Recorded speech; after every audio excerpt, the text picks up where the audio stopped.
حضرت مولا علی نے نا ارادہ کر لیا دوسری شادی کرنے کا، پیغام نکاح آیا انہیں۔ میں نے کہا کہ آپ سمجھے کہ یہ غیر معمولی لوگ ہیں، ان کا جو مقام اور مرتبہ ہے نا، یہ دین ہے دین۔ ہمیں کیوں یہ چیزیں سکھائی گئیں، کیوں بتلایا گیا، تاکہ ہمارے دلوں میں قدر رہے کہ یہ بڑے لوگ ہیں۔ حضرت علی نے ارادہ کیا اب سب کے لیے جائز ہے دوسری شادی کرنی، اور خیر ہمارے جو مرد حضرات ہیں انہوں نے تو بڑا ٹھیک ٹھاک کر کے انہوں نے فتویٰ یاد کیا ہے کہ مرد کے لیے 4 بیویاں رکھنا جائز ہے۔ اگلی بات بھی ہے، اگر انصاف کر سکے تو، اگر عدل کر سکے تو، اتنی سی بات نہیں ہے صرف کہ 4 رکھنا۔ قرآن مجید نے جہاں اجازت دی ہے نا، 7 شرط لگائی ہے، حقوق ادا کرے ان کے بیچ، عدل کرے، عدل نہ کر سکے تو پھر 4 جائز ہے۔ پوری بات بیان، ہم اپنی اپنی مرضی کا لیتے ہیں نا مسئلہ، اگلی بات نہیں اس پہ بات کریں گے بھائی اتنا ٹھیک ہے 4 جائز ہے، بھائی آگے بھی بڑھو نا، آگے کیا ہے، آگے یہ ہے کہ اگر تم عدل کر سکو تو سب کے لیے جائز تھا۔ ہر ایک نے شادیاں کی تھی، حضور نے بھی نکاح کثرت سے کیے، حضرت علی کو بھی پیغام نکاح آیا۔ سیدہ پاک کے دل میں کچھ خیال آیا،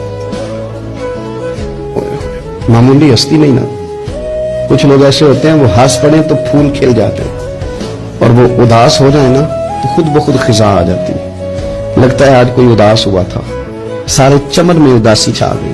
حضرت فاطمہ اداس ہوئی، پریشان ہوئی، حضور کو پیغام گیا، نبی پاک منبر پہ بیٹھے، فرمایا سنو لوگوں، فاطمہ میرے جگر کا ٹکڑا ہے، قربان جائیں۔ یہ بھی انداز ہوتا ہے، فرمایا یہ میرے جگر کا ٹکڑا ہے، جس نے اسے ناراض کیا اس نے مجھے ناراض کیا، جس نے اسے راضی کیا اس نے مجھے راضی کیا۔ پاک رسول کی پاک بیٹی، عزت والے نبی کی عزت والی، شانوں والے رسول کی شانوں، وہ جس نے معزز کیا گھرانے کو، اور حسین پال کے جس نے دیا زمانے کو۔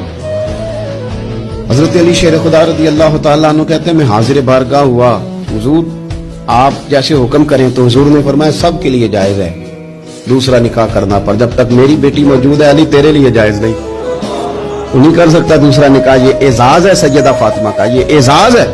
کیوں بھلا؟ اس کی ایک وجہ تو یہ تھی کہ سیدہ جلدی چلی گئی تھی دنیا سے، کل عمر 28 سال پر ہی ہے سیدہ فاطمہ، کل عمر 28 سال، 28 سال۔ کچھ لوگ ایسے ہوتے ہیں جو رب کو بھی بڑے پیارے ہوتے ہیں، دھرتی میں بسنے کے لیے لمبا وقت گزارنے کے لیے وہ نہیں آتے، وہ تو اپنا کردار ادا کرتے ہیں، اپنا کام کرتے ہیں، وہ رخصت ہو جاتے ہیں۔